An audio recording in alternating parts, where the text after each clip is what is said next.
Bueno, hola a todos, espero que estén bien, que estén teniendo una bonita tarde. Buen provecho a los que estén almorzando. Hoy vamos a estar jugando a mi entender esto un indie que lo pusieron en el PlayStation Plus del mes de mayo. Desgraciadamente no tiene platino, al igual que el otro que pusieron de World Cup, tampoco tiene platino, simplemente trofeo normal. Pero bueno, lo voy a probar ya que creo que tiene un estilo como... fue el nombre de este jueguito que se me hizo difícil platinar.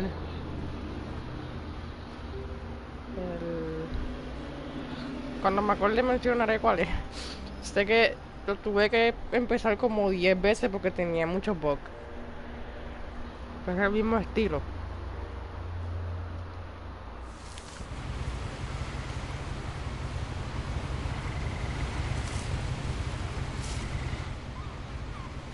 Edith Finch.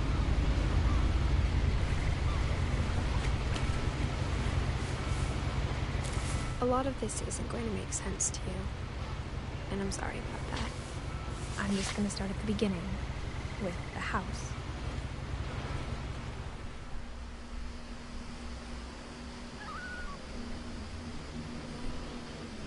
Someone had put up a chain link fence, but it looked like I wasn't the first person to hop it.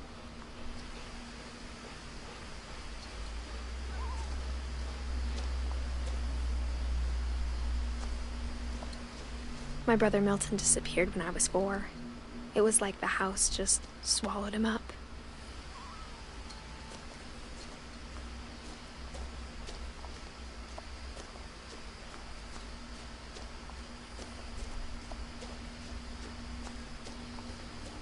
I lived here until I was 11, but I wasn't allowed inside half the rooms.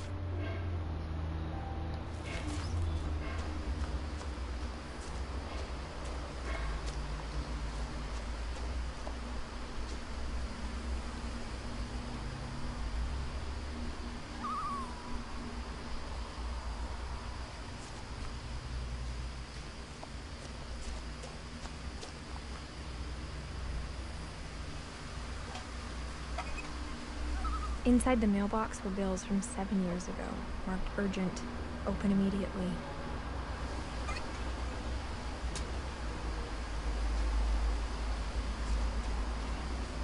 I hadn't been back since my brother Lewis's funeral.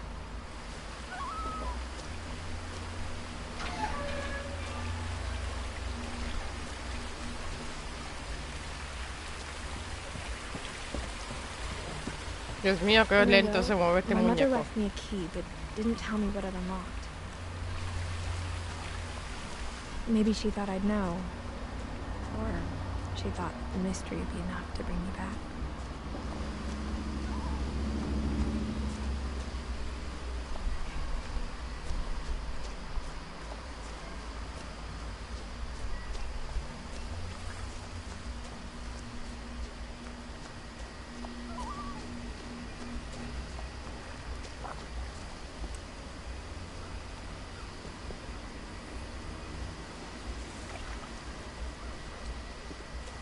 The truth is, even after I inherited the house, I never thought I'd come back to it. But now I had questions about my family that only the house knew the answers to.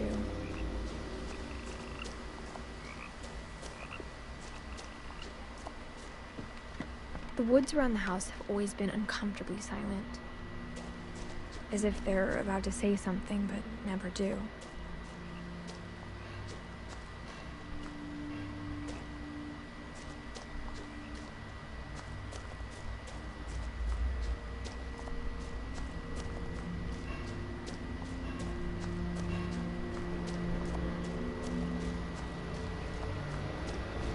Soy el único en el chat. No sé, creo que hay otra persona aparte de tú. Porque sale que hay 3, una soy yo.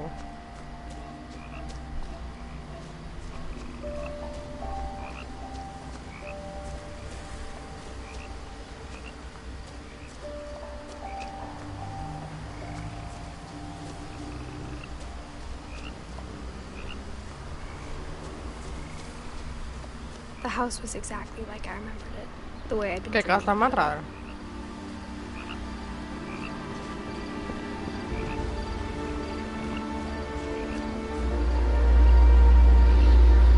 No, el Ninebot no cuenta, soy yo y tú ahora, porque sabe que hay dos personas.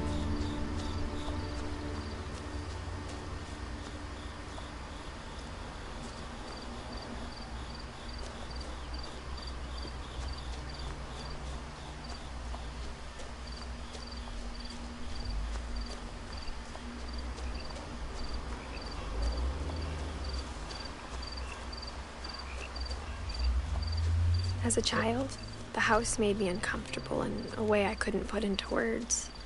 Now, as a 17-year-old, I knew exactly what those words were. I was afraid of the house.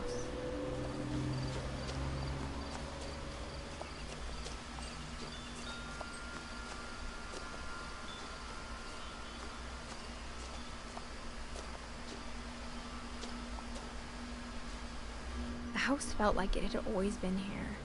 Even the swing set was older than my mother.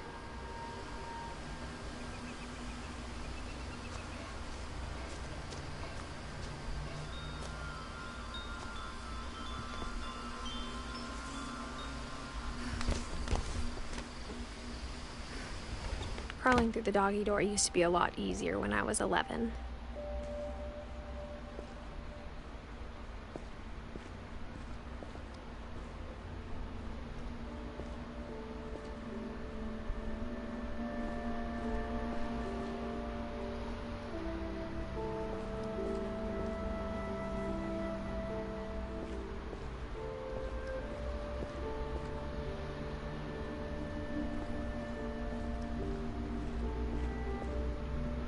The power had been turned off the night we left.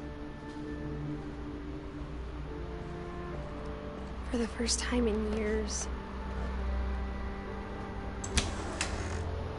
I felt like I was home. Y ahora pues esta casa la dejaron con todo. Y parece nueva. Parece que no han pasado nada. But instead of a family, there were just the memories of one.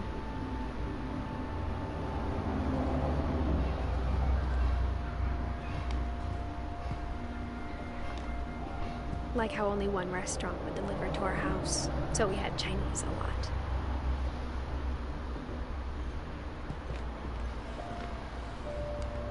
Or how after Louis started working at the cannery, we all got sick of eating salmon. Except our cat, Molly. Diablo, tenían salmón como un tubo y 7 llaves. Y libros con cojones, que no sé por qué. Tanto libro. Ok, ¿qué es eso? Nothing in the house looked abnormal. There was just too much of it. Like a smile with too many teeth.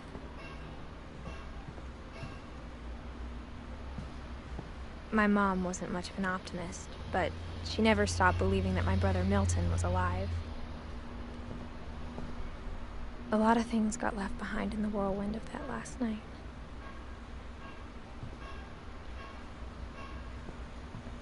¿Y este cuarto? Edie told me once that every Finch who ever lived is buried somewhere in the library.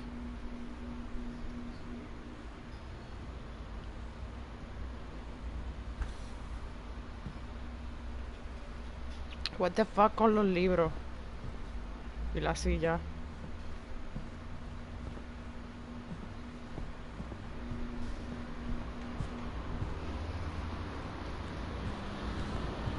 Hay un ruido raro en esta área. Como si algo estuviera working or something. O moviéndose.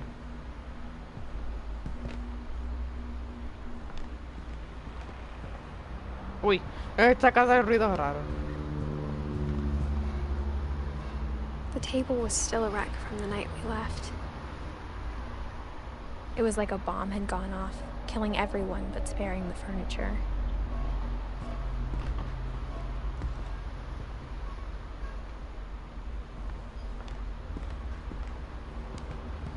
My mom was the only one of us who could imagine Great-Grandma Edie living in a nursing home.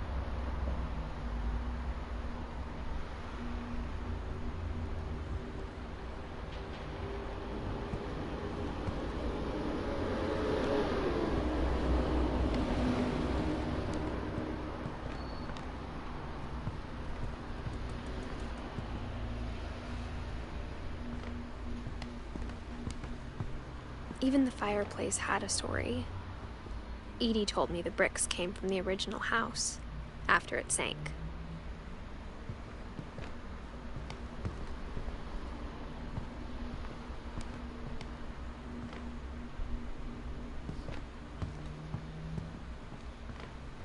Yo si me tanto libro me desespera.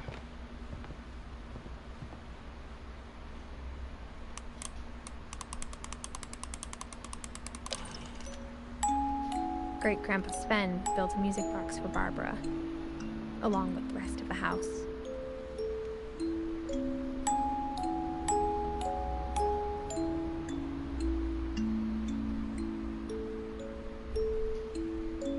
Mira el pájaro de Twitter.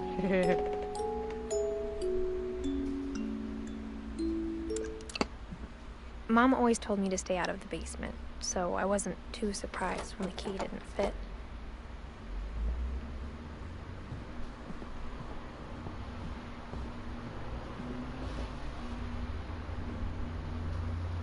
After Milton disappeared, Mom sealed up all the bedrooms. Then Edie retaliated and drilled peepholes.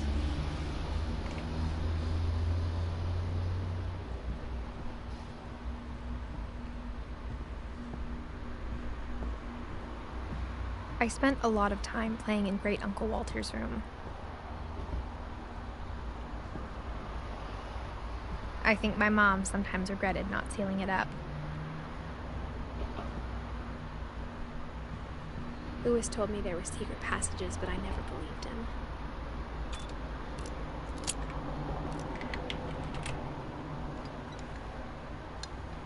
Turns out, my mom was really good at keeping secrets.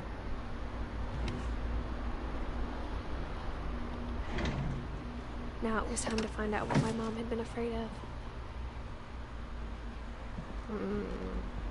Voy para allá en un segundo. Voy a verificar si no hay más nada. Porque a mi entender todas las habitaciones están cerradas. La única que está abierta es esa. Según lo que ella comentó. Ya la sellaron literalmente bien sellada.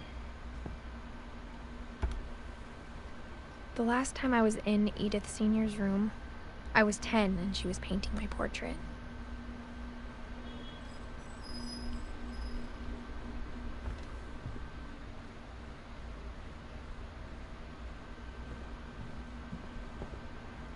Gregory. As a kid, I just assumed every house had peepholes and sealed rooms you weren't allowed inside of. Esto es un baño. ¿Por qué diablos lo sellaron? Y esto... de Calvin. My Grandpa Sam spent 7 years sharing a room with his dead brother, Calvin.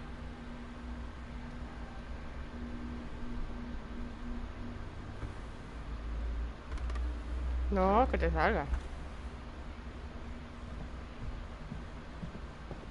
Que muchos retratos y cosas. Dios mío, ¿qué tienen esta gente? Eso me desespera. Whenever people ask me about my family, the first thing they always want to know about is Barbara.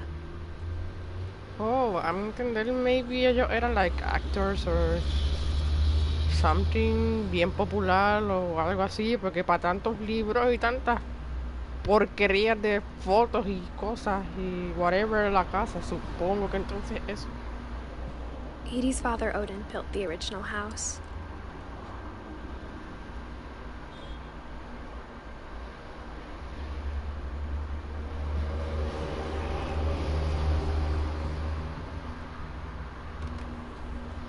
Barbara was a child star for 2 years, until America grew out of it.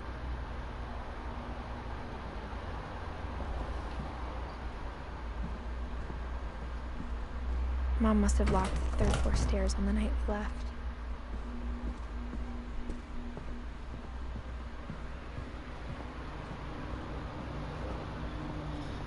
Ahora sigamos a ir al Secret Passage.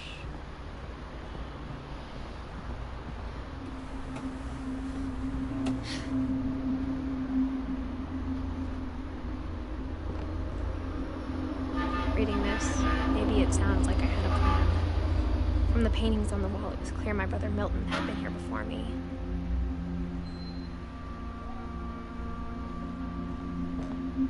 But I had no idea what was behind that door.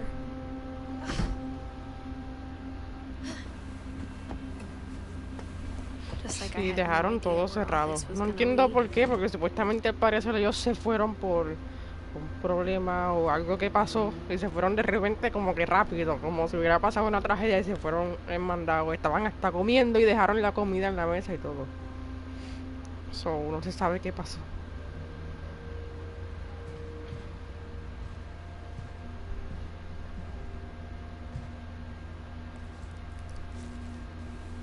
December 13th, 1947. Dear Diary, I'll be gone soon, but I wanted to tell somebody about what's gonna happen.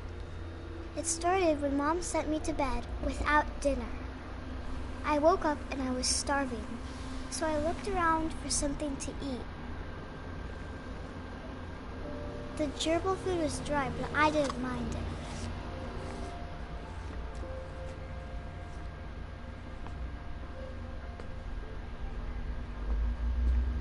My Halloween candy was all gone.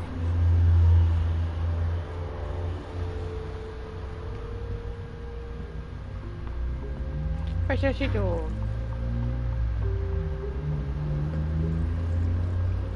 I thought about eating Christopher, but I held back.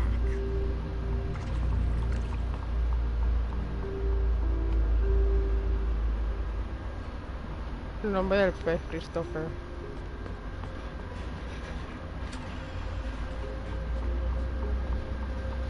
I kept eating and eating. Se comió la pasta. Qué puerca.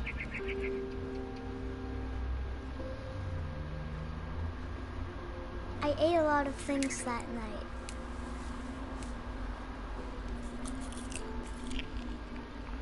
Eso yo creo que es de embuste. Ella comió plástico.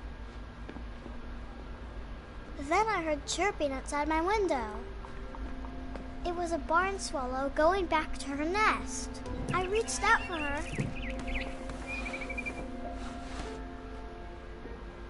And suddenly, I was a cat.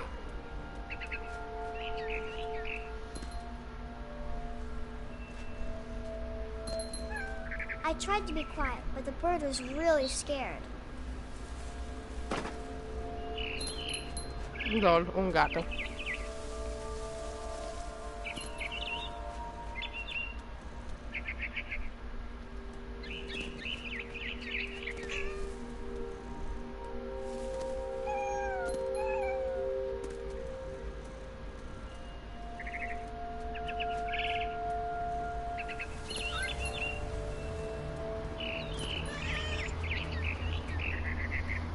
I jumped and I almost got her.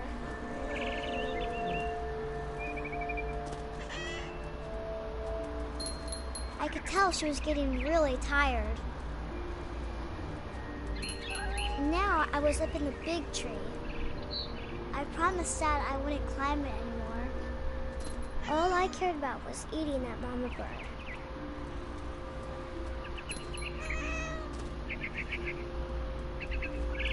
I gobbled her up. And suddenly, I was an owl. First, all I heard was the wind. Then I heard little teeth nibbling in the grass.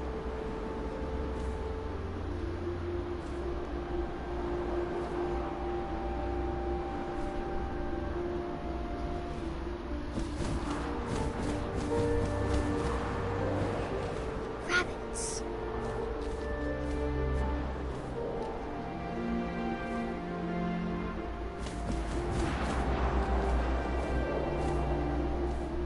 No los veo.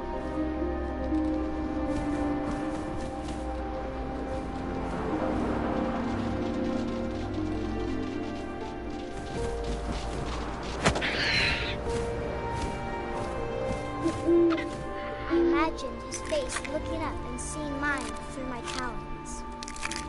I swallowed him up, and I didn't chew one bit. Then I flew off to find something bigger. A mi entender, yo creo que maybe ellos se fueron y después volvieron y sellaron A mama todo. rabbit.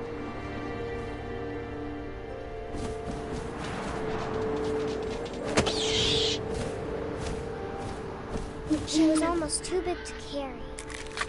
I started choking, but I couldn't stop eating. And suddenly, I was a shark.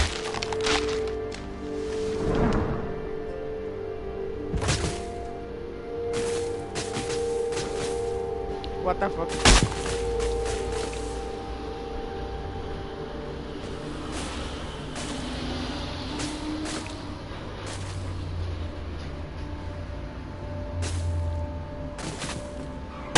I rolled off a cliff and into the ocean.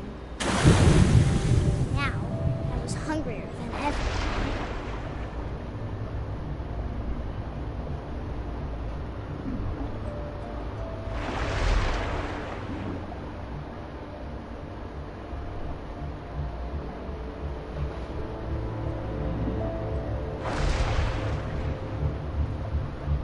I wanted fat, juicy seals.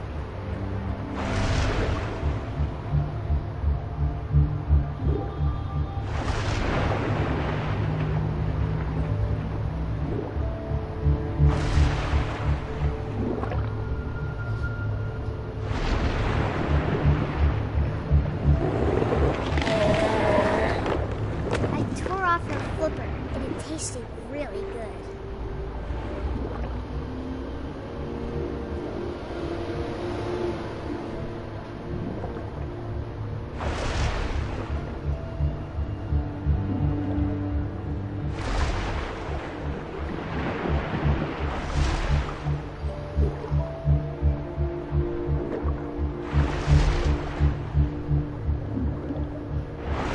Grabbed on tight.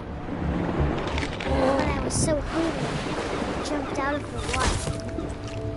When I opened my eyes, everything had changed.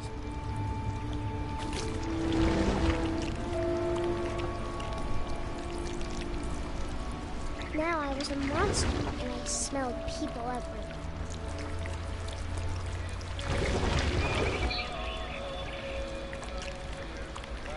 Qué cosa más al garete es este juego.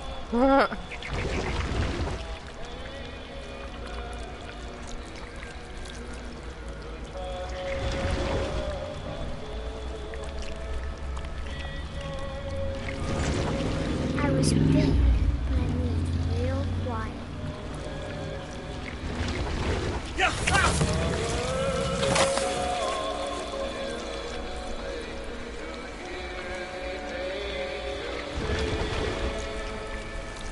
I wanted to stop, but also I didn't.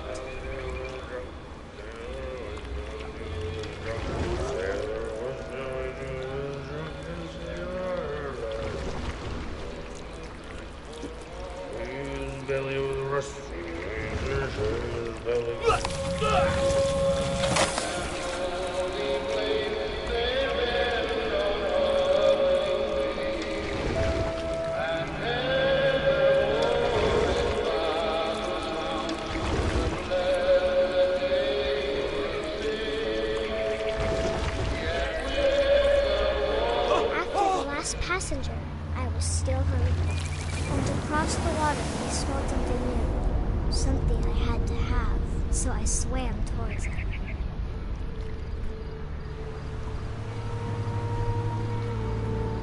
I slithered onto the sand, and the good smell went into an old pipe.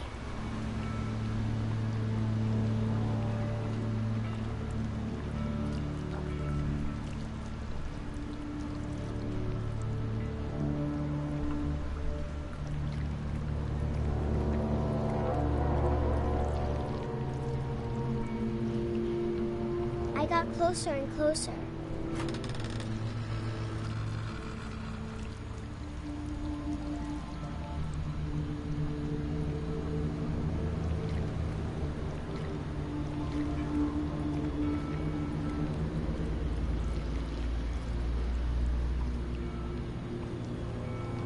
All of my stomach started growling. And suddenly, I was me again. I held my breath for a long time, but I couldn't hear anything. I think it's waiting for me to fall asleep. But it's not going to wait much longer. It needs to be, and we both know I will be.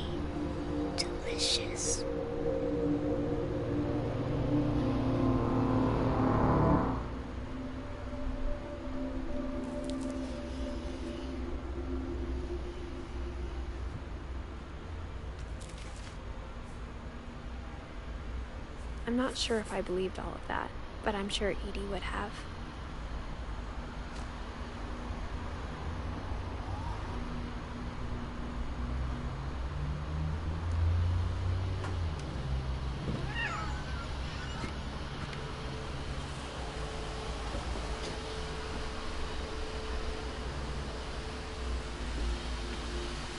This will be obvious later, but my mom never told me any of these stories.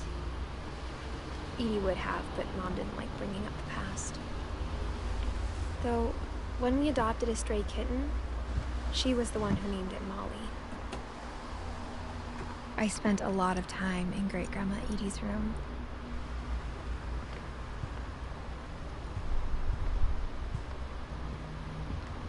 When Edie told people Sven was killed by a dragon, she could also have said he was building a dragon-shaped slide that collapsed. She could have, but she didn't.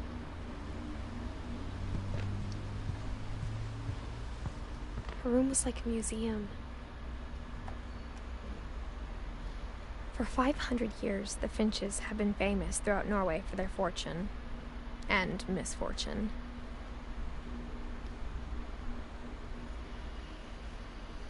Odin Finch buries the latest victims of the family curse, his wife Ingeborg and their newborn son, Johan. On January 7th, 1937, he set sail with his family and his house, hoping to leave the curse behind. But 40-foot waves off the coast of Washington send the house and Odin to the bottom of the sea.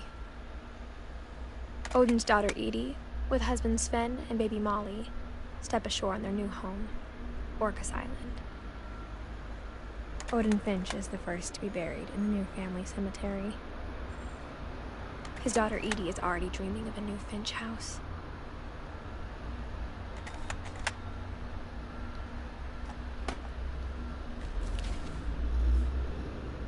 Whatever's wrong with this family, it goes back a long ways.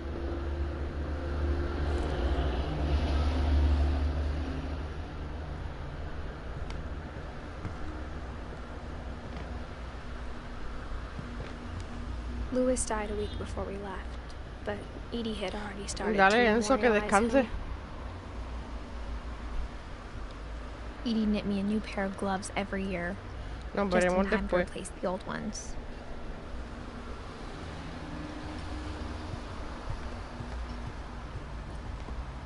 One summer, they evacuated the island, but Edie refused to go.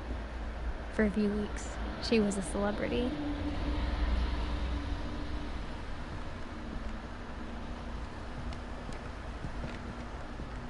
Even in her 90s, sometimes Edie seemed a lot younger than my mother.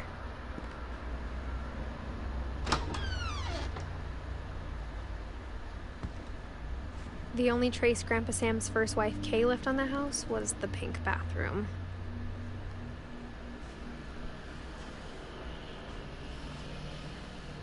It was a pretty big trace.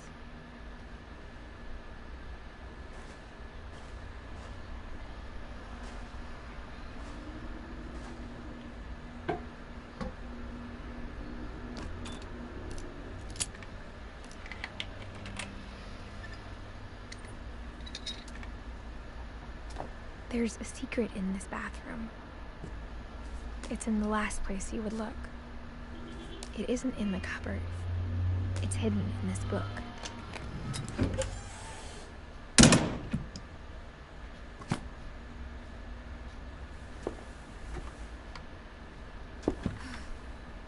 Sven gave Sam an old camera he'd refurbished. He never put it down.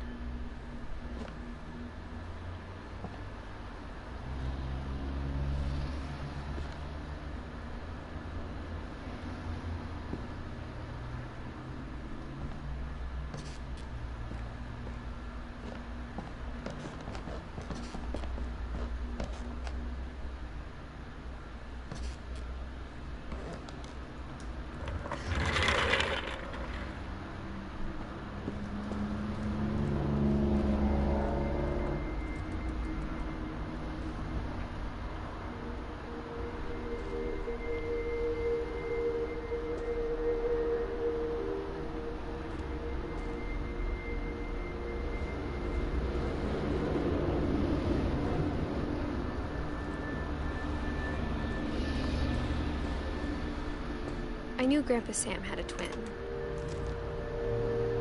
and that he never talked about him.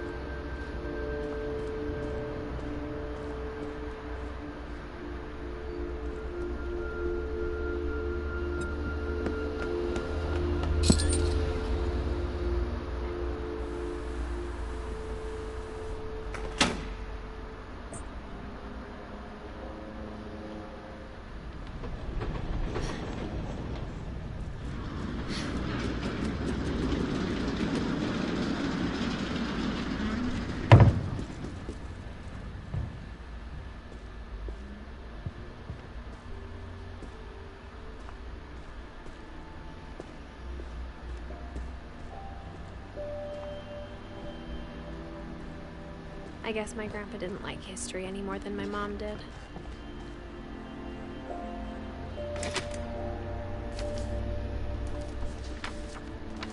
How I Want to Remember My Brother by Sam Finch.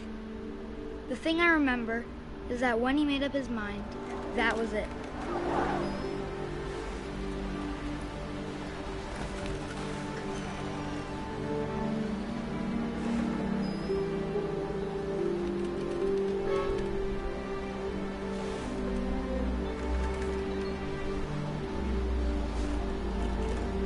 My brother said he'd die before he ate another mushroom, and he did.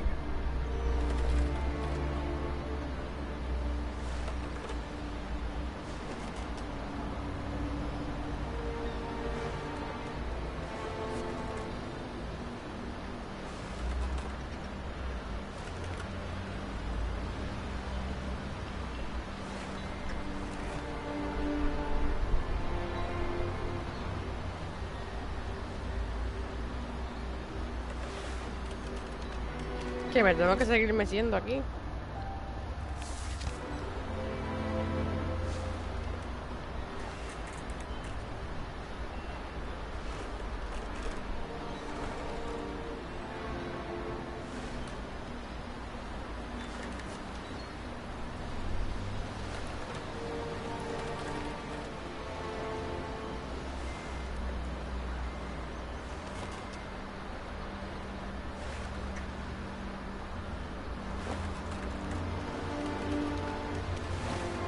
At Barbara's funeral, we swore we'd never be afraid again. And he wasn't. I think Calvin always wanted to fly.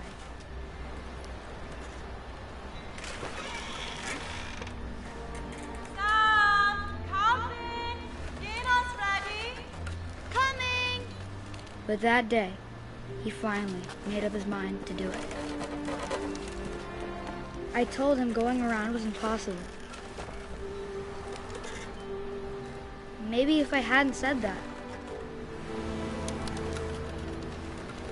Calvin, I'm not gonna tell you again. Maybe if the wind hadn't picked up. Then maybe he'd still be here.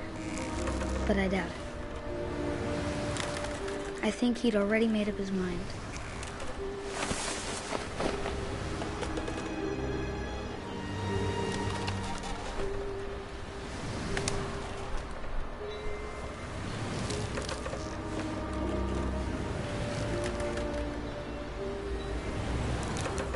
That's what I want to remember about my brother.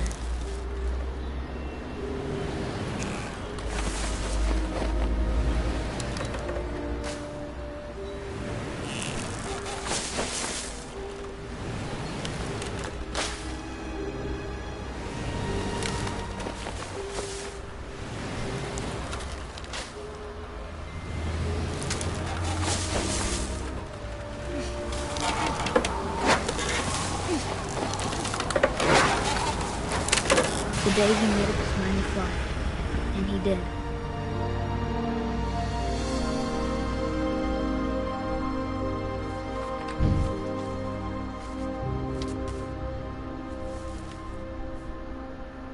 Calvin's story felt strangely familiar. When I was younger, I remember trying to do the exact same thing.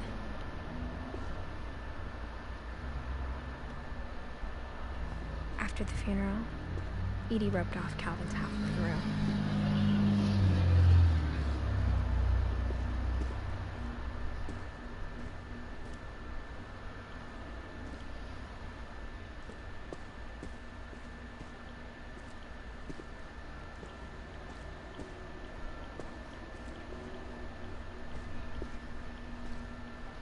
Mom said Grandpa Sam enlisted at 18 and never set foot in the room again.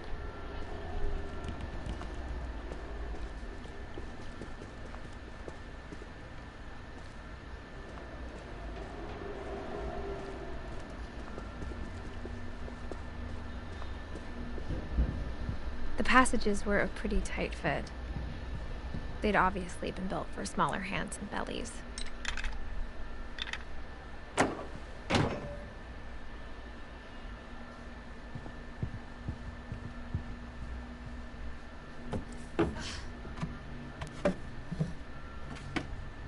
Growing up, I always thought of Barbara as a child star.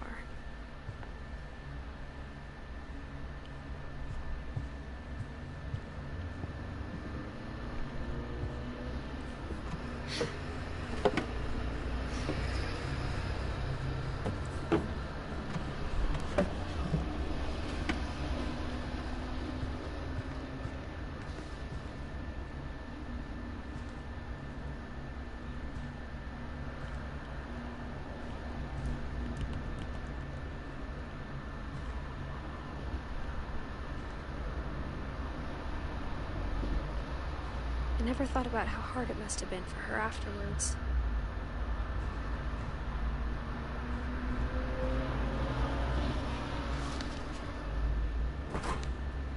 Of all the stories people wrote about Barbara's death, I'm surprised Edie saved this one.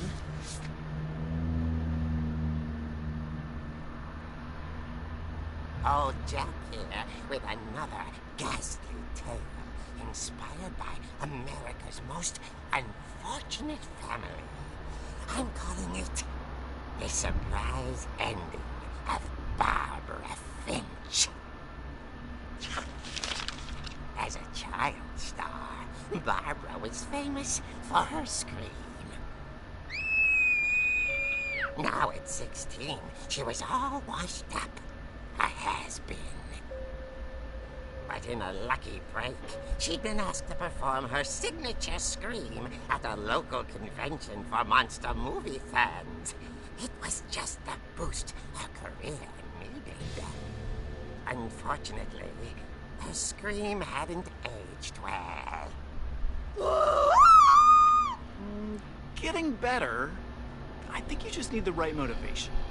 Her biggest fan and current boyfriend, Rick, was about to demonstrate when... Now that was a great scream. It was Barbara's father, Sven. He'd slipped into a table saw and had to be rushed to the emergency room. So Barbara got stuck babysitting her youngest brother, Walter.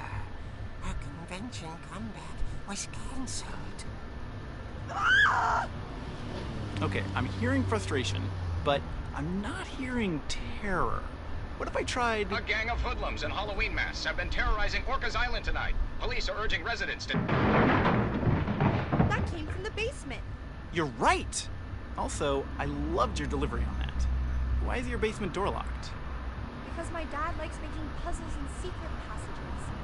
There's a key hidden in the music box. The secret is to keep winding and winding until finally the key pops out. Thanks, babe. I'll be back in a sec. 20 minutes later, Rick hadn't returned.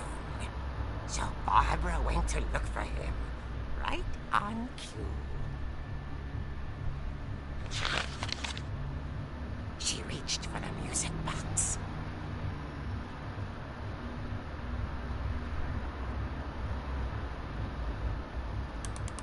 And as she wound the key, she listened for Rick, but the house was silent.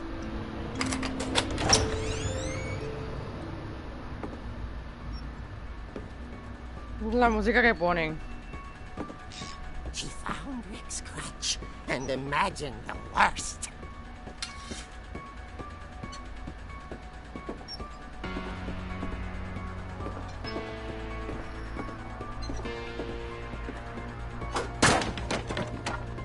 The gang's leader is the infamous Hookman killer, Dr. Carl Hamill, who impaled and then ate his family 10 years ago tonight.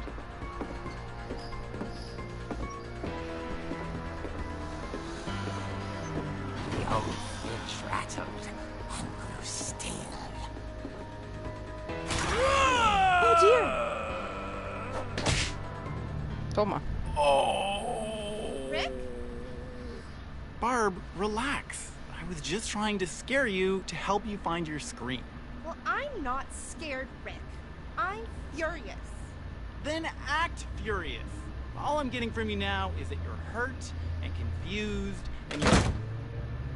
She threw him out, but she kept a little something to remember him by. Barb, have you seen my other crutch? And she was still holding it when she fell asleep watching the late picture show. Hours later... Barbara! Walter, what's going on up there? Ah! Okay, I'm coming up. If this is a trick, we're dead,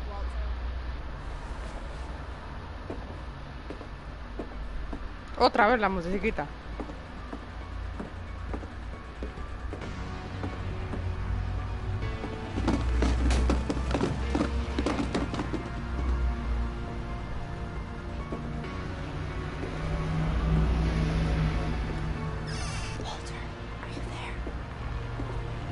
Walter vanished, but his bedside radio was still on.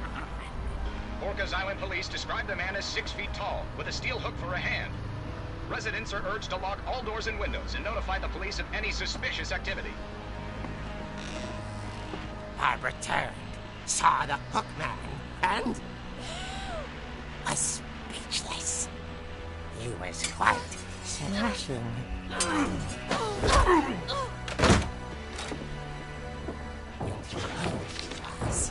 He couldn't get enough of Barbara. Okay, Barbara, there's gotta be... That night, she played her part beautifully.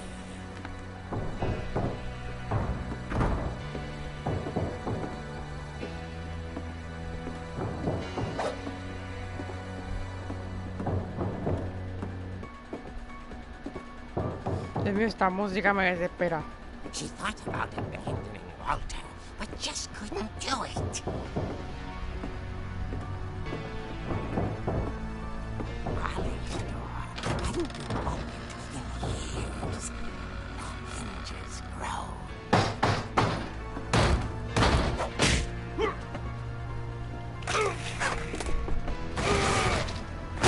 He wasn't moving, but she sensed the story might not be over yet.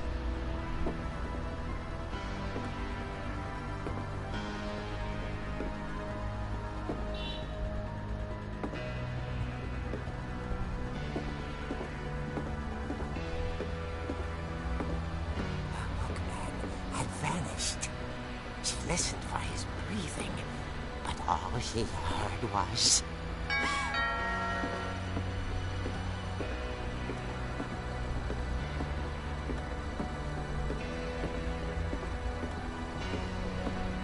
At the door, she heard whispering.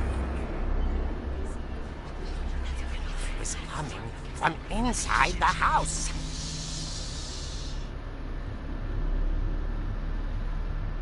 Oh dear.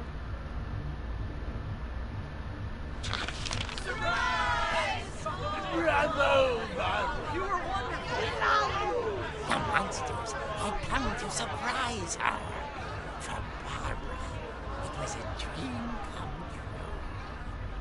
Then she saw what kind of monsters they were, and she realized what was about to happen. She was going to be famous.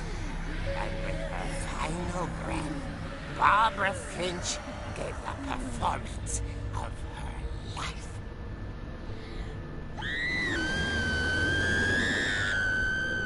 I wasn't there myself, but I hear Barbara was magnificent. Poor girl. She had a taste for stardom. But unfortunately, so did her fans. Of course, the police blamed it all on poor Rick, who disappeared the same night. And little Walter, hiding under his bed the whole time. He took it all pretty hard, but that's another story. As for Barbara, tucked inside the music box is all they ever found of her. Her ear. Now that's what I call a real eerie tale.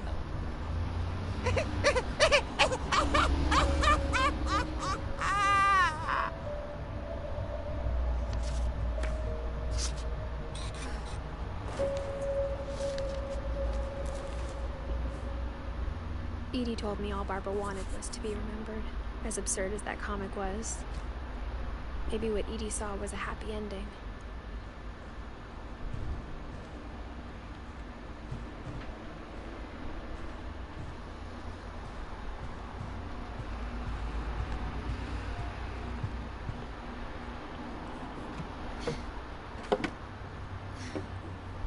I guess now I know why Mom didn't like me playing with the music box.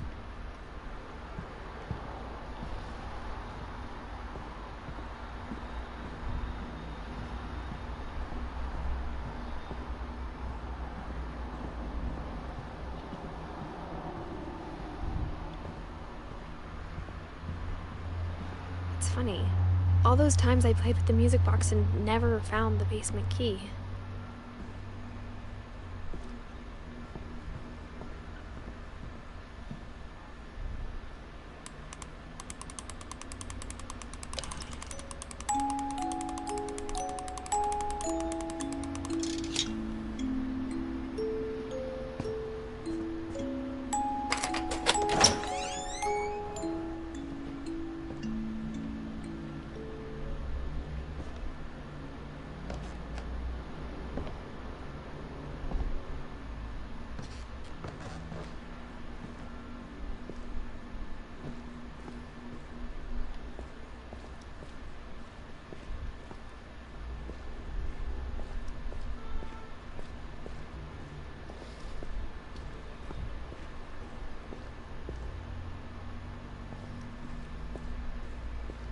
Mom said the basement was off limits, unless I wanted another tetanus shot.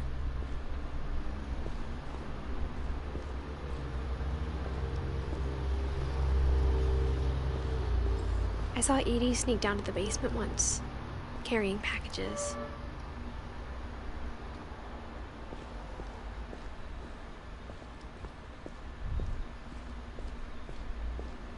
I thought maybe she was hiding presents.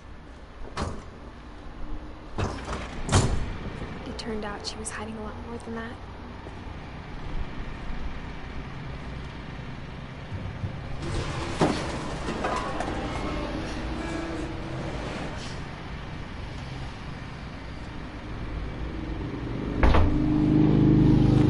I remember asking Mom once about where Walter had gone.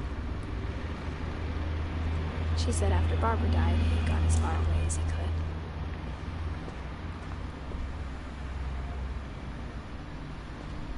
If there's a pattern in all these stories, I think it's that none of us has gotten very far.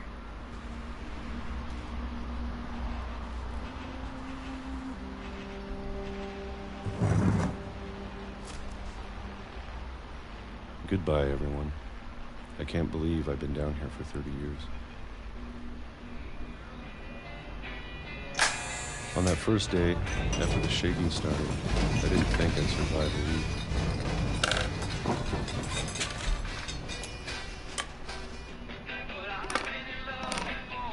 But after a few days, I settled into a routine. That's what kept me sane. Having a schedule, living for today. I always expected to be dead tomorrow. But if you wait long enough, you get used to anything.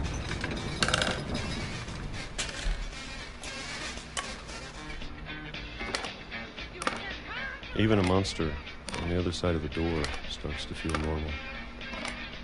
Almost friendly.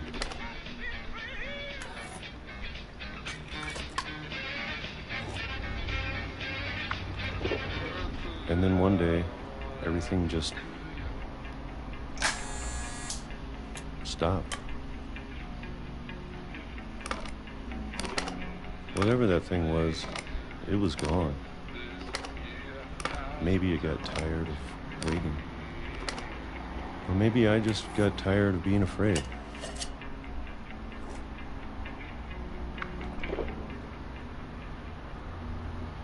It's been a week now, the longest in 30 years. I'm done waiting. I have to leave while I still can.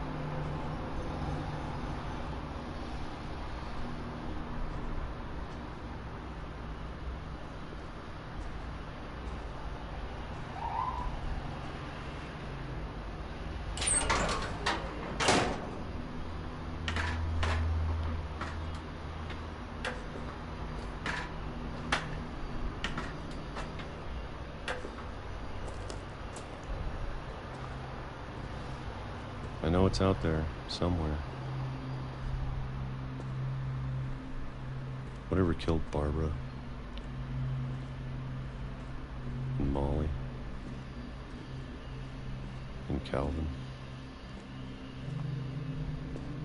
Maybe this is all a mistake.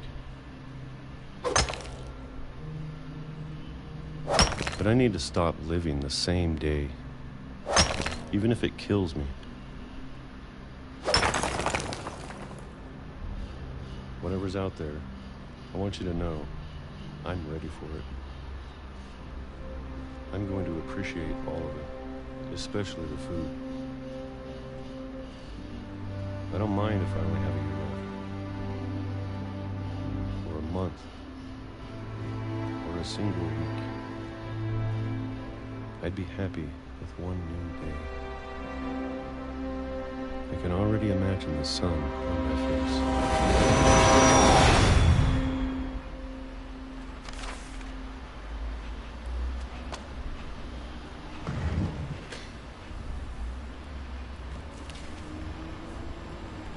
Walter died when I was 6. I can't believe my mom never told me he was down here.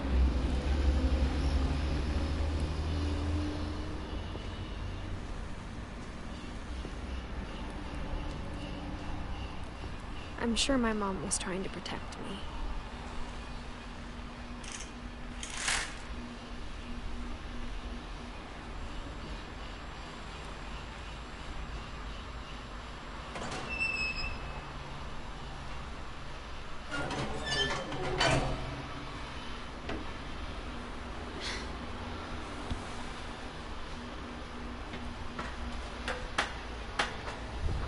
Maybe she was afraid I'd end up like Walter.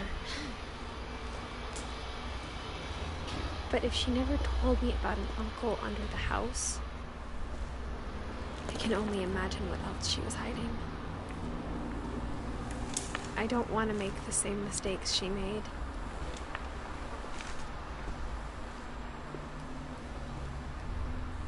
Trying to bury something that's still alive.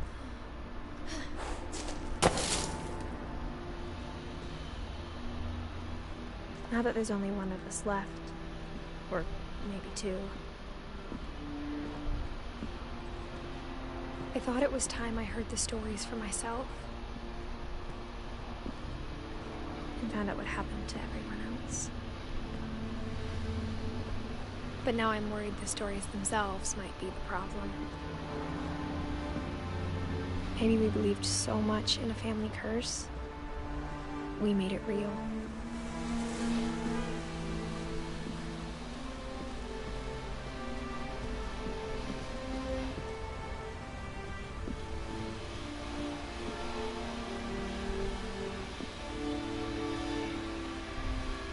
I don't know if I should even be writing this.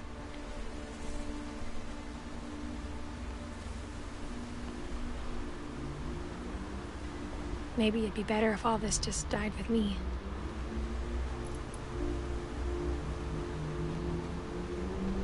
But I thought you should know about your family.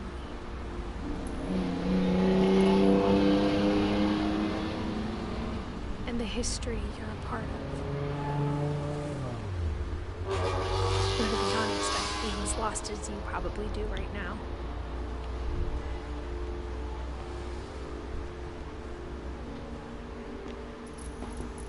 I think the people in these stories believed them, for what that's worth.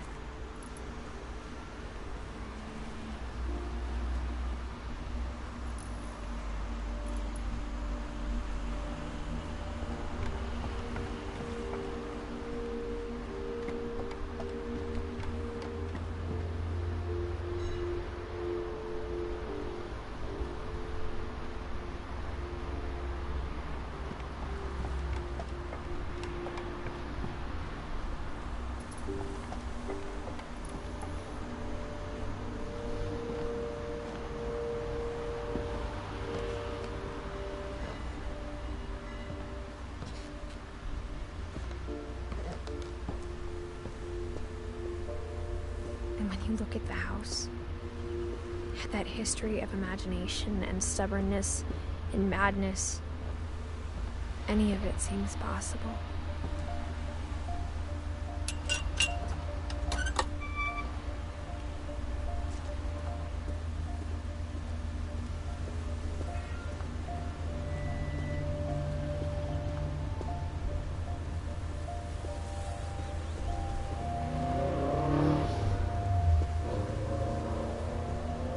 I think we've been surrounded by death for so long, we've just gotten used to it.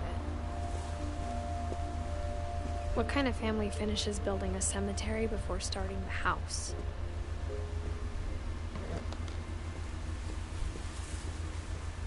It's embarrassing for me to admit this, but the pet cemetery made me more uncomfortable than the human one. 3 of the gerbils are mine, and 2 had been my fault.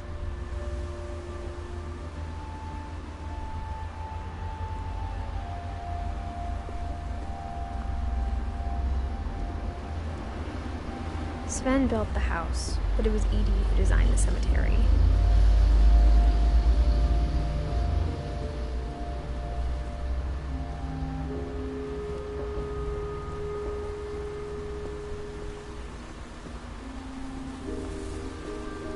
I'm sure Odin's monument had been Edie's idea.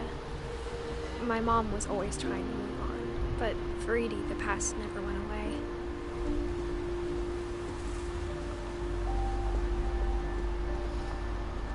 She could see it poking out of the water at low tide.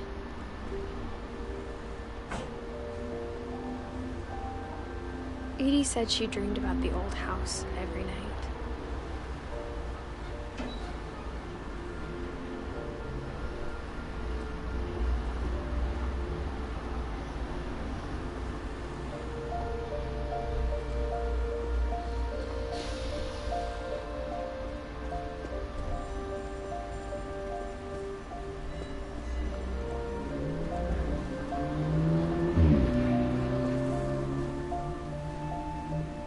Edie's side was always easier for me to understand.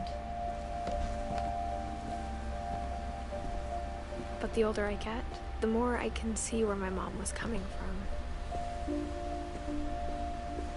Her dad had been pretty strict, but it wasn't enough to save her brothers. She was just trying to do better.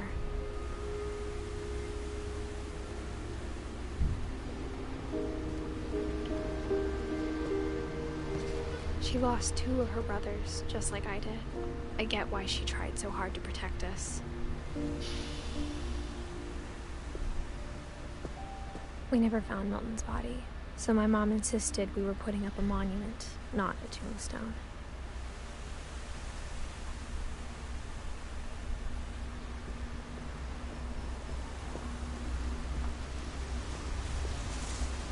There's so many things I wish I could ask my mom now.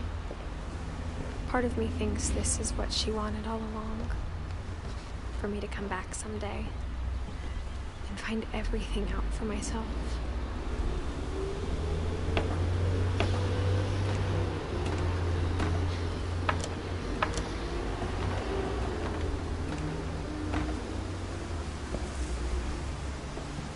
But looking back on it now, if she told me there was going to be so much climbing, I never would have come when I was 22 weeks pregnant.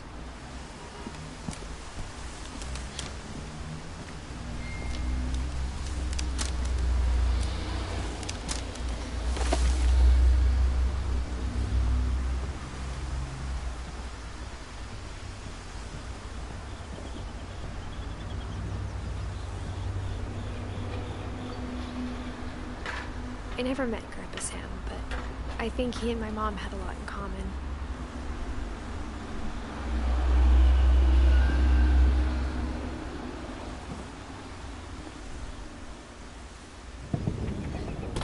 They were both pretty intense.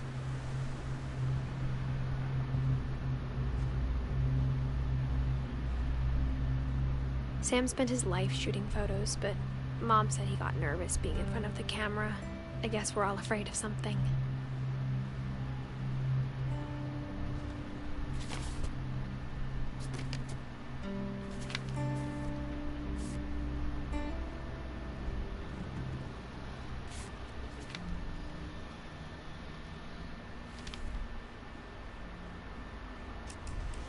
Dawn, I promise, you'll never forget this weekend.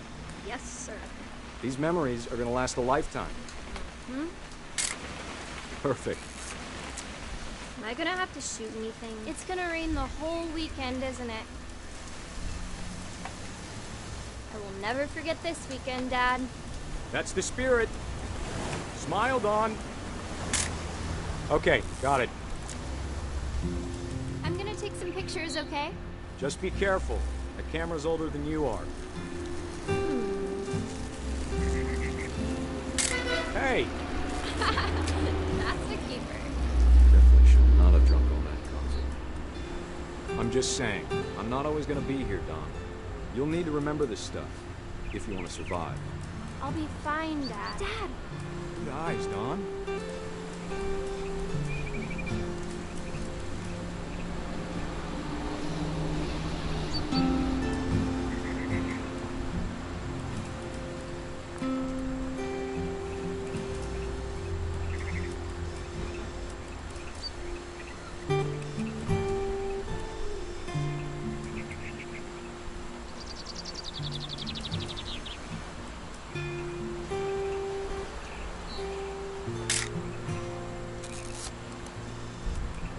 Before you take the shot, let me get a picture of you.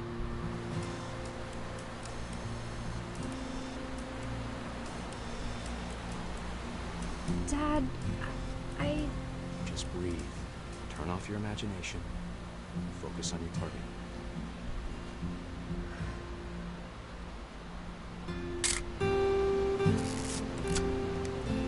Let me get behind you. Do I have to do this? Dawn, you don't have to do anything. But if you want to survive, you'll need to be strong.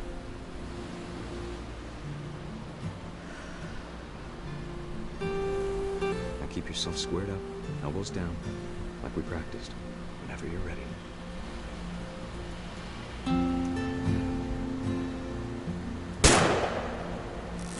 Great shot, Dawn!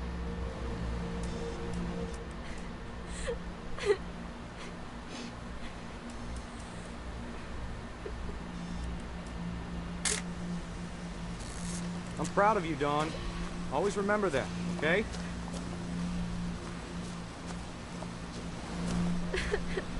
Dad, it's twitching. I think That's it's totally normal, Dawn. Just focus on the camera. Try not to think about— Dad!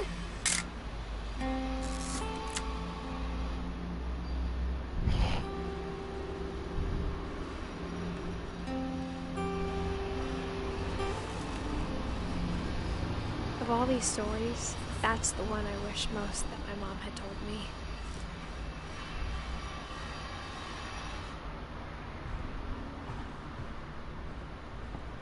Instead of hiding from death, Sam seemed to go out of his way to meet it.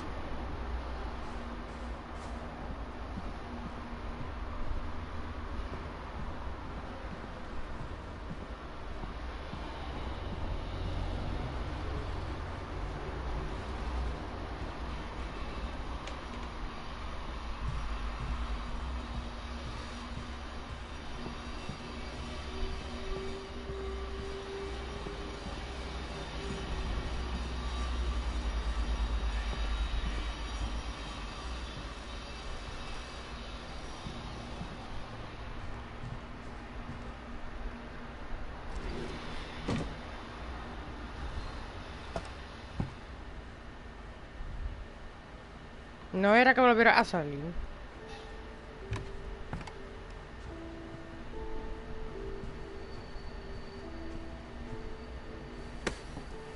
After Sam died, my mom and Edie got really close. They'd both lost a lot.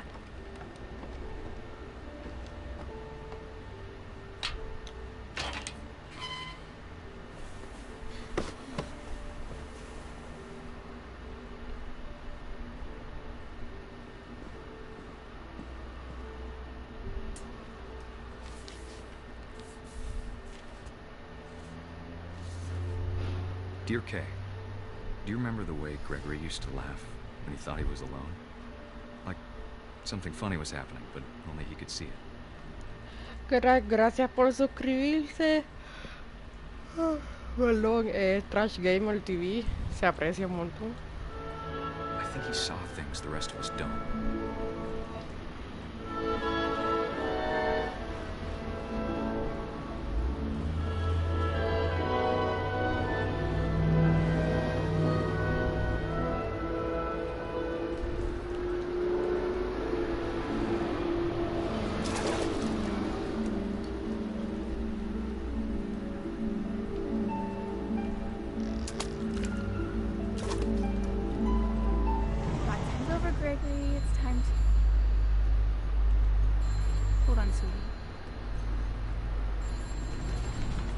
Hello? Sam, I told you I don't want to talk right now. I wonder what he saw. What his world was like.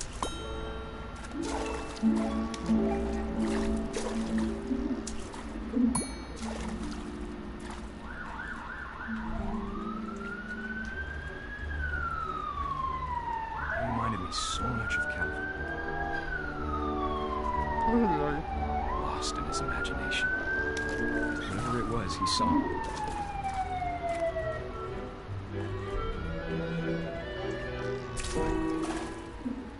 It sure made him happy.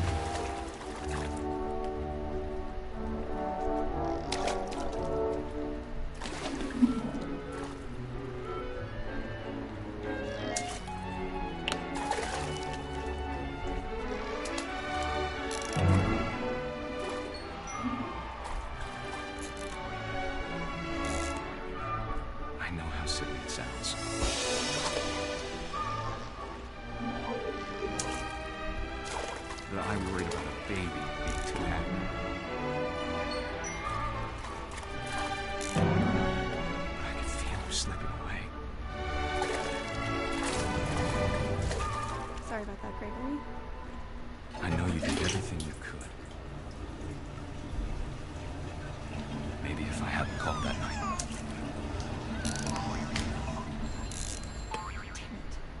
Hold on, I don't want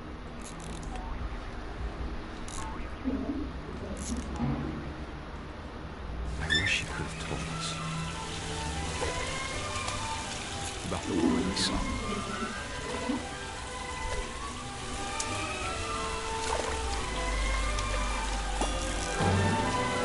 There's so much I don't understand about Gregory, about everything.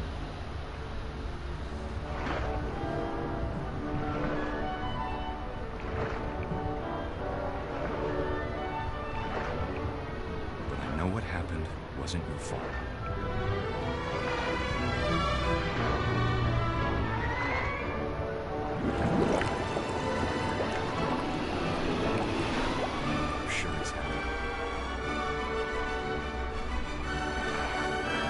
Want you to be happy too. Good luck, Kay. Love, Sam.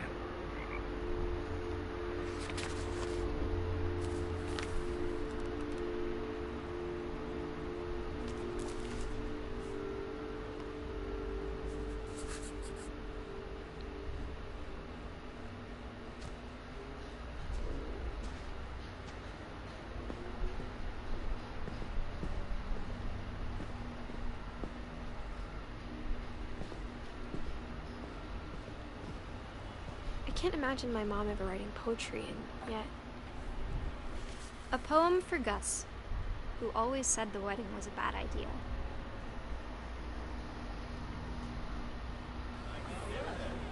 Our father never hit us kids, at least not very hard, before the day my brother said with teenage disregard that he'd be dead before he'd see a wedding in our yard.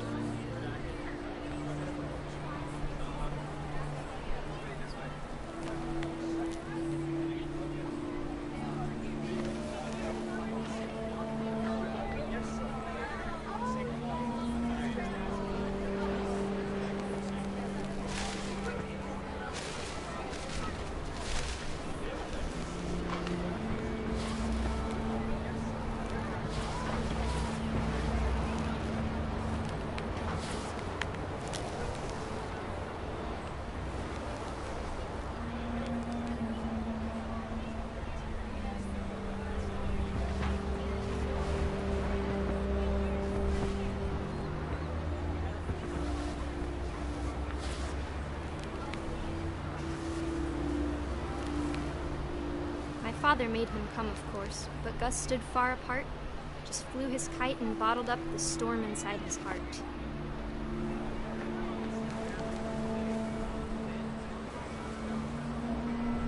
I tried to talk him out of it, but though he'd never met her, we don't need a stepmom were the words that I now pronounce you husband and wife.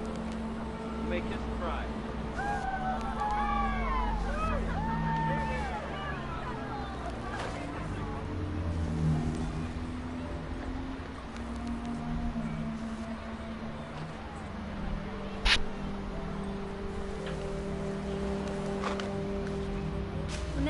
Photos came, Dad ordered him to come here. But Gus declined, and as a sign held up his middle finger.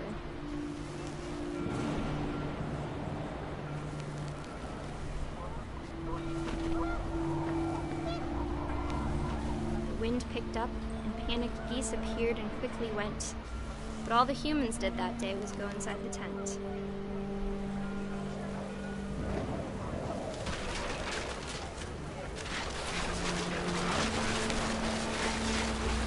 Rain came down in buckets then, but no one seemed afraid that nature might destroy the tent our dad had crudely made.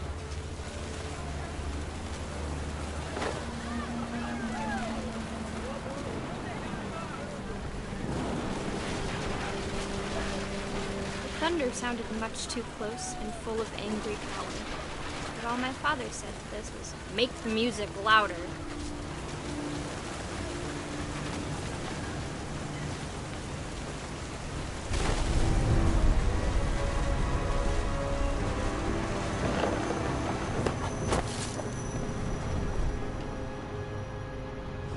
I wish that I could truly say I thought about you on that day. Out there on the beach alone, just you, the wind, the sea, and foam. But I didn't, until we found you.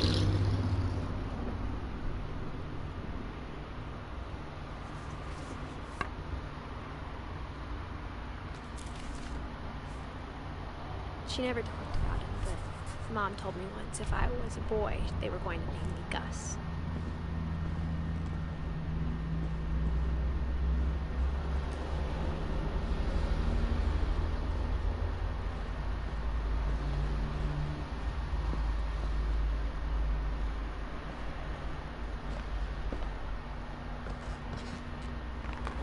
My mom moved up to the loft after her brothers died. At the time, it was as far away as she could get.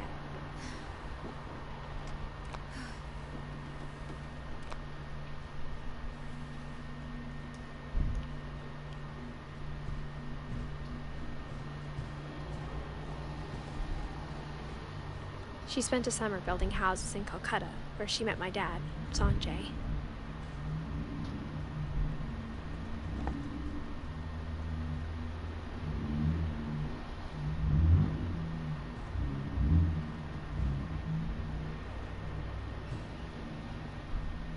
My mom moved to India a week after graduation and got a job teaching English. Louis was born a year later.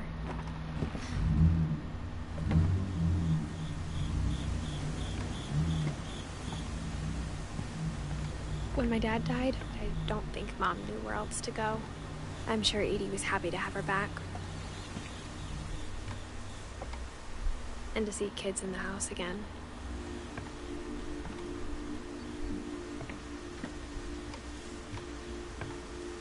The house had to get a little bigger, but Edie was used to that.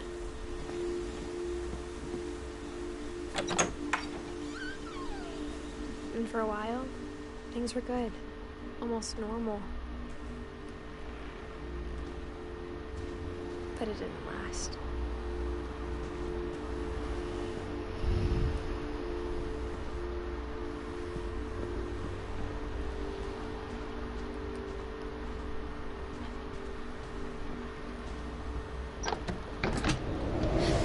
Birthday, when Edie gave him a castle.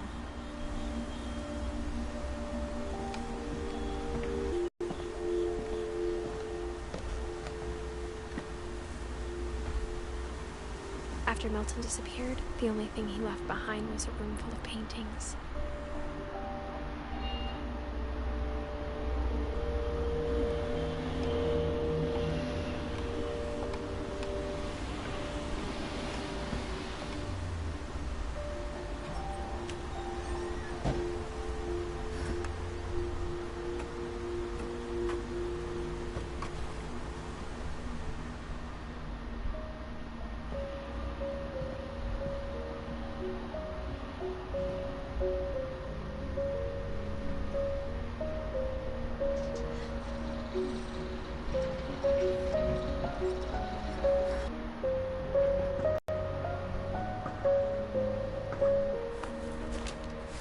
Milton Finch in The Magic Paintbrush.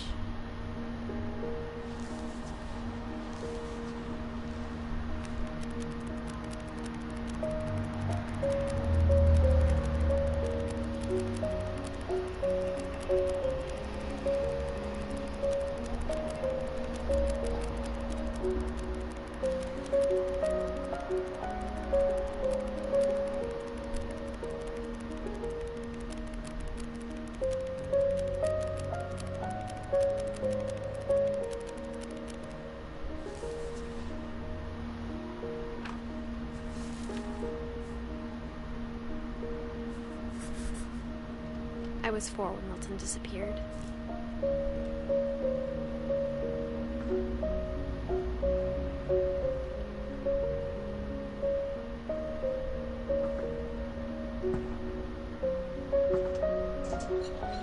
Mom spent months searching for my brother. Then she sealed the doors.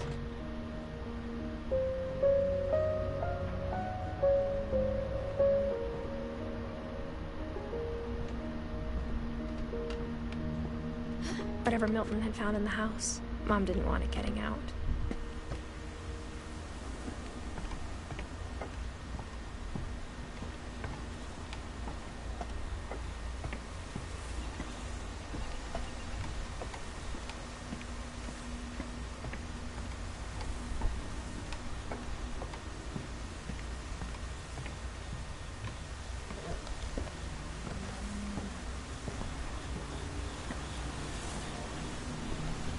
Mom definitely blamed Edie, but I think Louis blamed himself.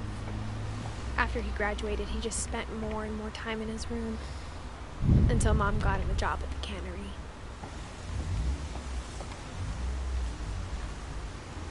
Everyone always told me to stay out of Louis's room, except Louis.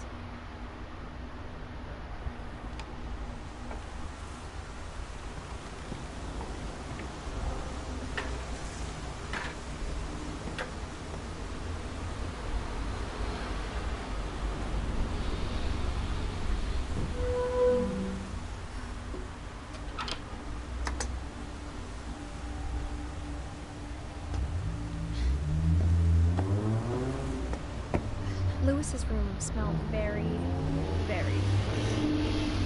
That part of it went wrong.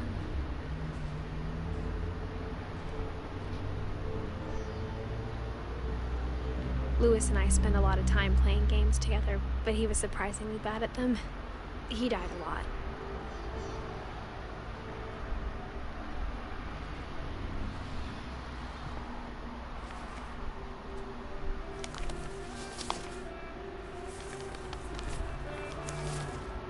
Dear Mrs. Finch, as Louis's psychiatrist, I can understand your desire for an explanation.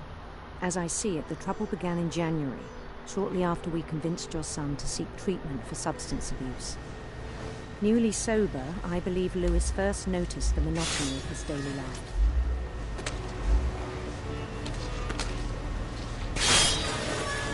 He kept working at the cannery. But he withdrew part of himself. In our sessions, I saw the same behavior. His mind began to...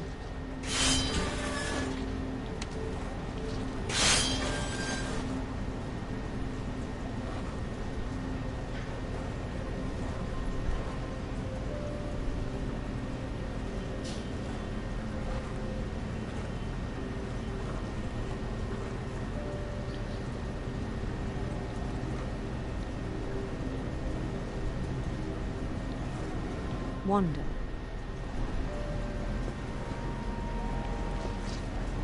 I asked him to describe it. He said he started small, imagining a labyrinth.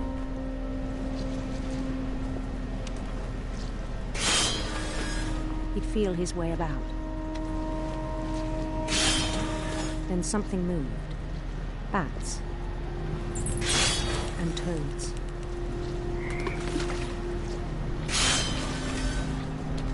And things that have not names.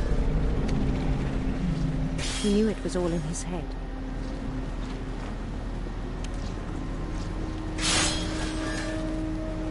But he took it very seriously. I had hoped he'd find himself.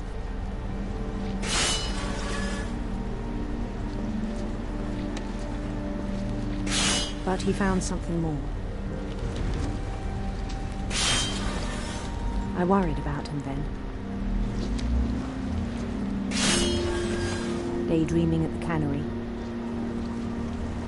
I spoke with his boss. But he said Lewis had become a model employee. Methodical, tireless, focused. Like a whole new Lewis. So I let him go on.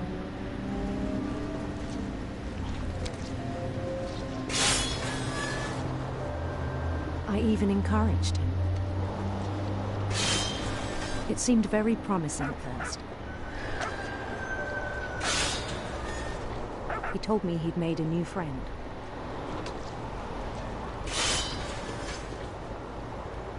On the edge of a city he named Lewis Topia.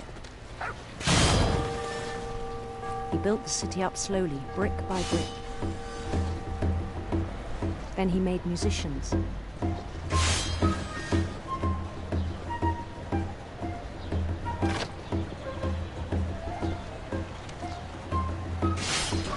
And songs for them to play. He talked about starting a band. And he was always humming something. Every day his imagination grew stronger. He no longer spoke at the cannery.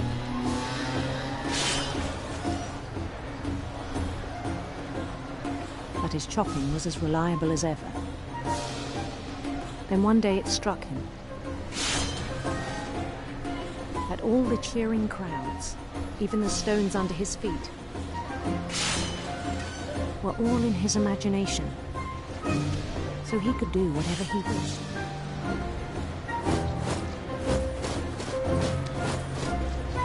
He held an election for mayor.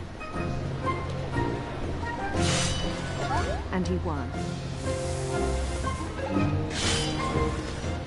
They begged him to stay, but his mind was already wandering.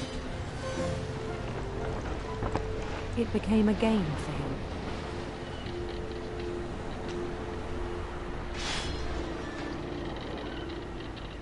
He'd conquer a city, then immediately push on. New Louisville.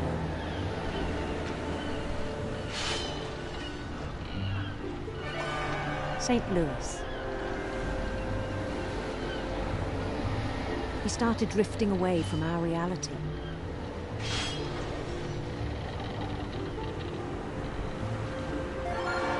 Minneapolis. until one day he forgot to go home from the cannery. Even as his mother pleaded with him, part of Louis kept sailing on.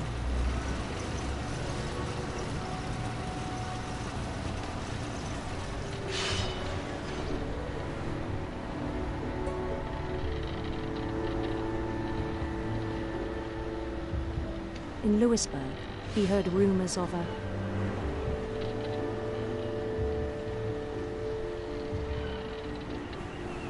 handsome queen.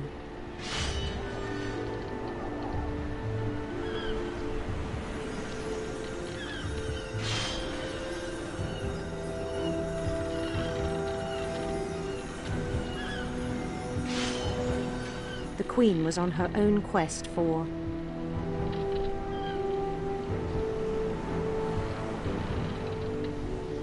sinister serpents.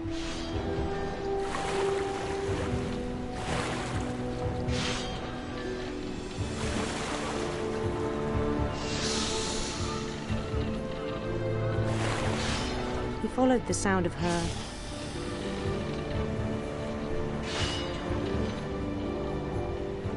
silver harp.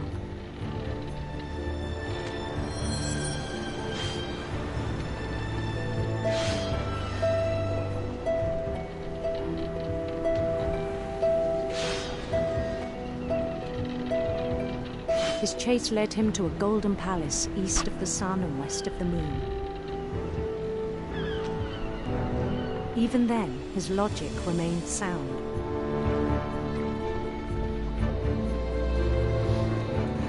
He knew the world was all in his imagination.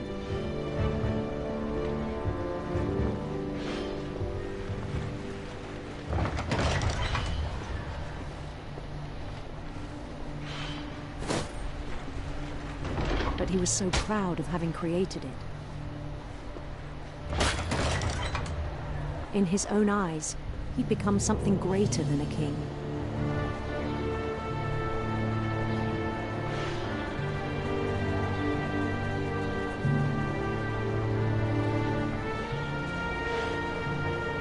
For someone who'd never known success in the real world, I think it was overwhelming. And then it struck him that the real Louis was not the one chopping salmon, but the one climbing the steps of a golden palace.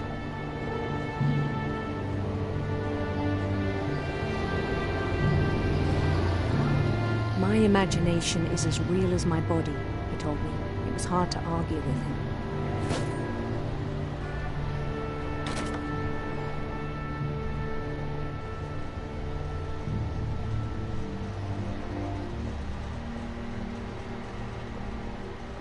Began to forget the world we know.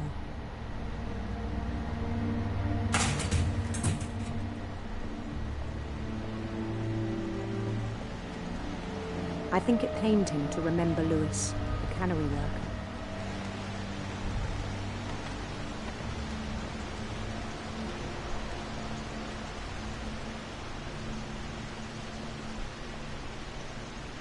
He began to despise the man with a royal contempt.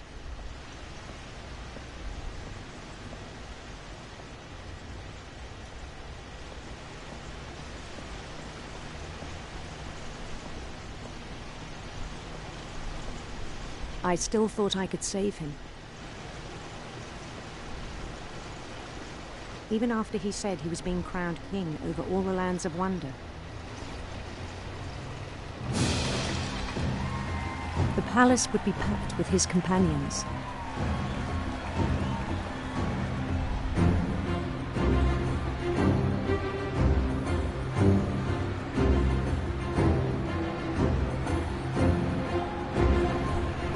Including the wise Calico, and insisted on advising him.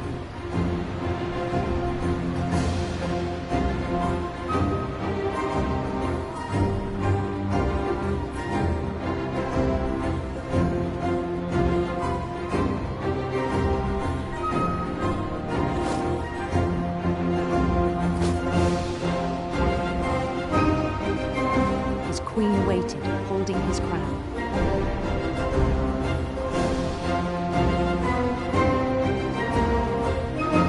There was only one thing left to do.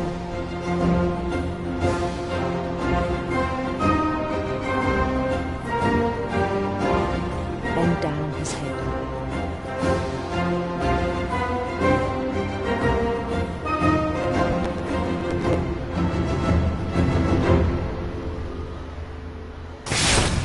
And the rest I think you know.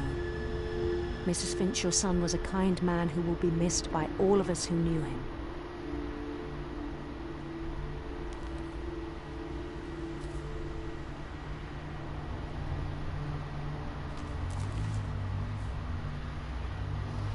My brother was really cool.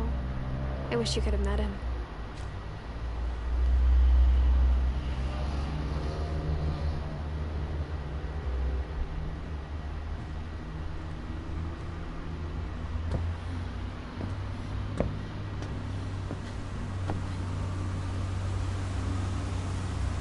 No.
On the way back from Lewis's funeral, my mom told me to start packing.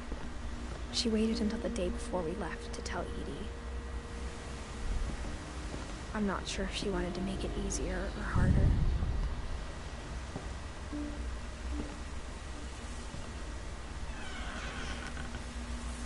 I wish we'd stayed.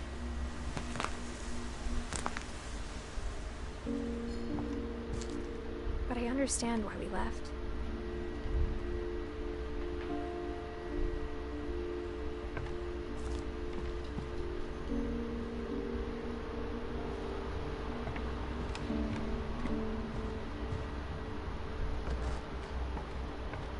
My mom ended up leaving everything behind.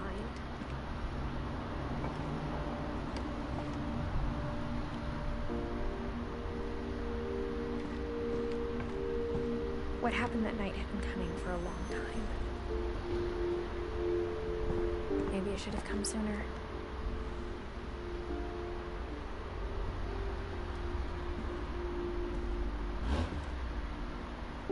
But it had to end one way or another.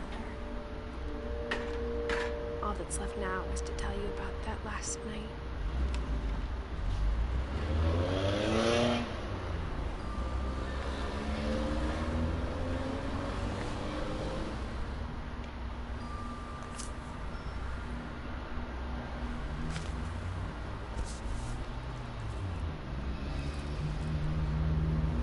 That whole last day, Edie just watched us pack and didn't say a word.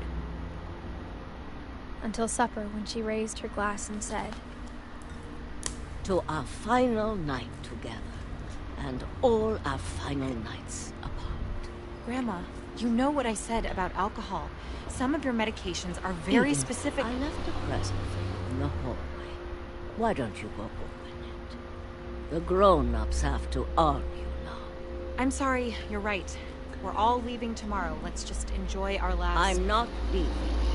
Edith, you're excused.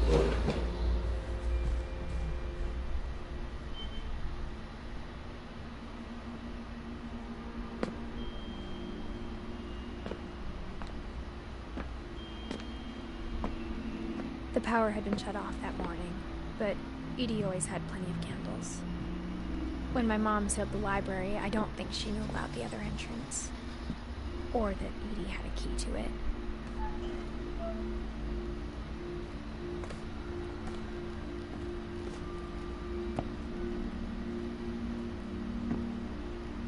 That thing you're you're afraid of isn't going to end when you leave the house.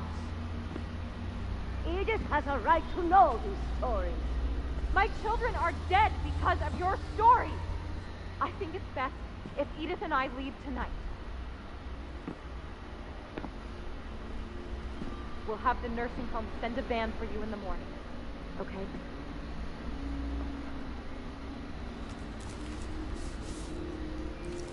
Dear Edith, there's so many stories I wish I could tell you, but there's only time for one. This is about what happened on the night you were born. That night, the tide went way, way out. It was the first and last time I ever saw the old house aground. There'd been an earthquake out in the middle of the ocean. They called it the lowest tide in 1,000 years.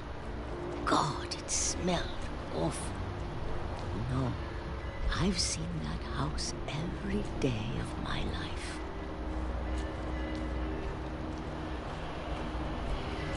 But I never thought I'd go back to it. When the fog rolled in, I lost my way.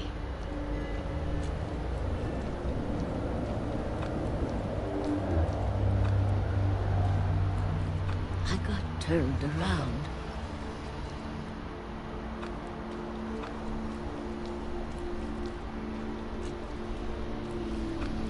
I started seeing things.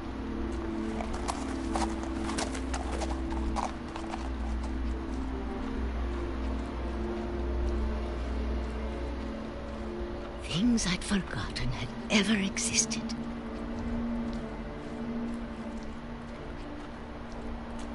But when I saw them, they felt like old friends. That night, a lot of things came back to me. Or maybe I came back to them.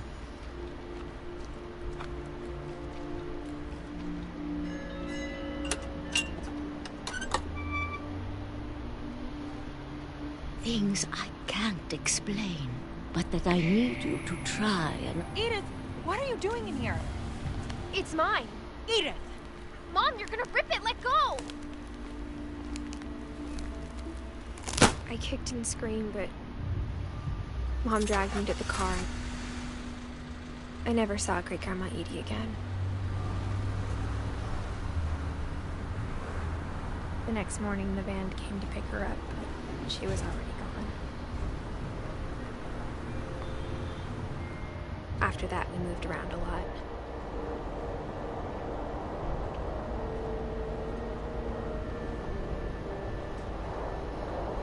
We both tried to make the best of it.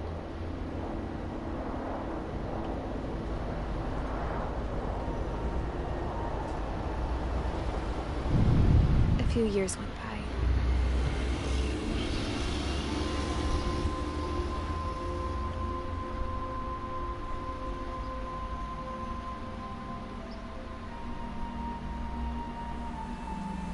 My mom didn't like to talk about it. But she started getting sick a lot. The rest happened pretty quickly. She got better for a while, and then she didn't.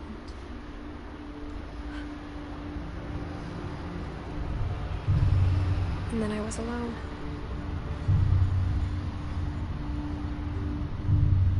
The last Finch left alive.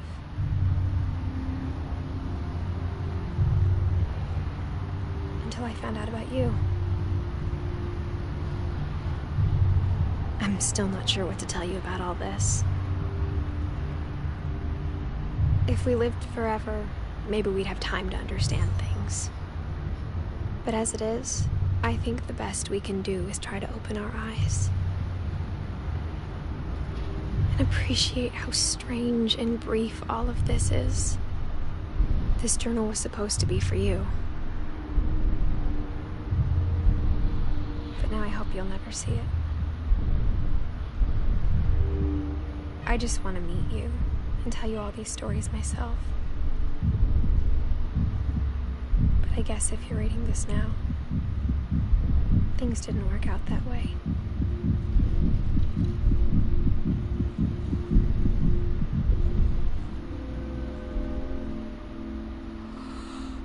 This is where your story begins.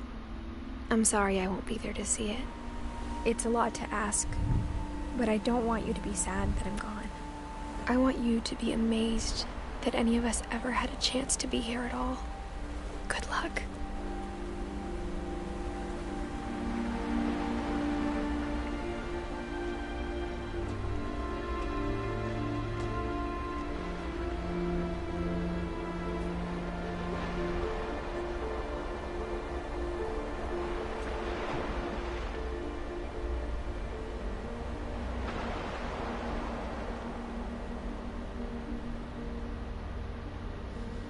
Y ok, eso se acabó, creo que el juego ya.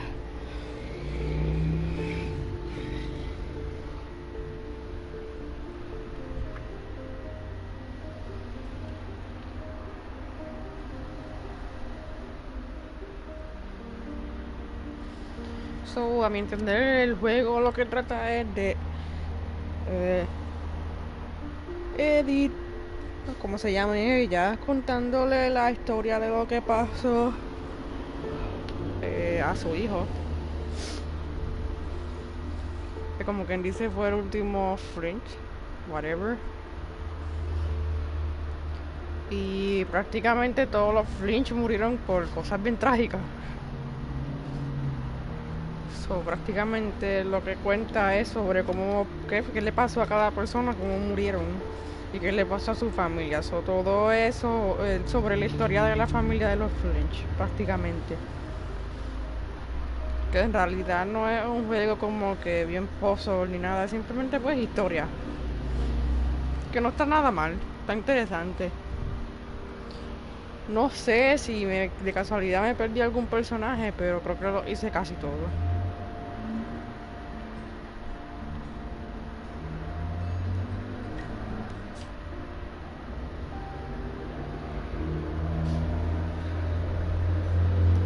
Porque a mi entender, a mí me faltó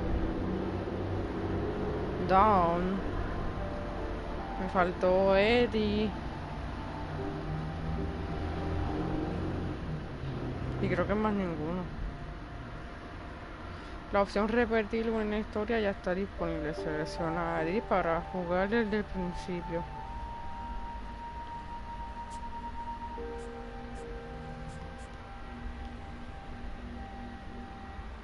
Hola y prácticamente adiós porque acabo de literalmente ya terminar el juego.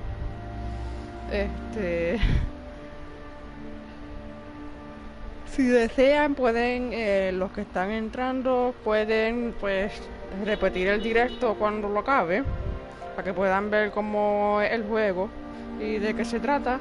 Como dije anteriormente, todos los juegos se trata basado en la historia de los Flinch.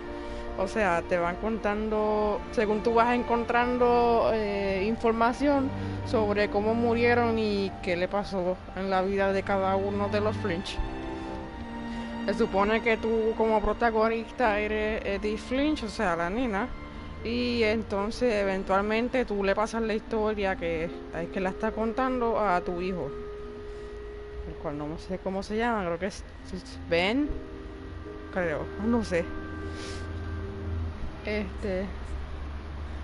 Pero fue bastante interesante, en realidad no toma mucho, qué sé yo, una hora y media puede que te tomen hacer el juego, porque es simplemente de tocar cosas y qué sé yo, y pasar por el área. El problema es que obviamente como es todo caminando, pues es un poco lento y hablan mucho, etcétera, pero es simplemente un juego indie de historia y más nada, no es tan puzzle que digamos. Creo que las únicas dos cosas que me faltaron fueron dos personas, por lo averiguar bien, creo, como estoy segura si lo hice todo. Pero estuvo bastante interesante la historia, un poco trágica en algunas. Y no está mal para un indie. Obviamente esperaba más. que fuera más largo o más interesante, pero la historia es algo dark y a la misma vez como que bien sci-fi rara. Muchas gracias por el like. Pues nada, mi gente, espero que hayan disfrutado del directo. El jueguito está gratis en los juegos de PlayStation Plus de Mayo, so si lo quieren bajar y jugarlo, pues está bastante interesante. Cuestión de historia, en realidad, porque trofeos, pues los trofeos tiene 2 o 3, pero no hay platino, es simplemente 2 o 3 trofeos, que en realidad no sé ni cómo se sacan. Pero nada, los recomiendo en cuestión de si te gustan los jueguitos así de historia, porque se pasa bastante rápido. El otro juego que hay de PlayStation Plus es Overcooked, tampoco tiene platino y lo puedes jugar de forma local con otras personas o haciendo share play con otra persona. La única manera que puedes jugar con alguien más así que no sea en tu misma casa. Así que nada, si quieres jugar el jueguito, están los juegos de PlayStation Plus de Mayo. Recuerden darle like al video, suscribirse si no se han suscrito, activar las notificaciones y compartir el video si lo desean. Puede que entonces hoy más a la tarde, noche, haga otro directo. Creo que jugaré un ratito Fortnite, ya que pude conseguir el pase de batalla ayer. Así que los veré en la noche, después de las 7 de la noche, hora de Puerto Rico. Recuerden seguirme en las redes sociales, Twitter, Twitch, Instagram. Los links están en la descripción, al igual que cualquier donativo, se aprecia un montón. Que como activo al Stream Element, el Stream Element, pues obviamente tengo que ir a Stream Elements, a la página, y de ahí lo activo vía YouTube, y ahí seteo las cosas. Lo único que yo tengo seteado es un timer, que cada cierto tiempo él dice esas cosas. El otro es el Nightbot, que simplemente por comando que diga a la gente, él va a contestar. Un ejemplo, si tú escribes hola, el Nightbot te va a contestar con una oración que tiene que ver con hola y cositas así. Así es como se activan los bots. Pero nada, mi gente, gracias por venir y que tengan una bonita tarde, buen provecho si están comiendo de casualidad. Y los veré luego. Se cuidan mucho y y hasta entonces.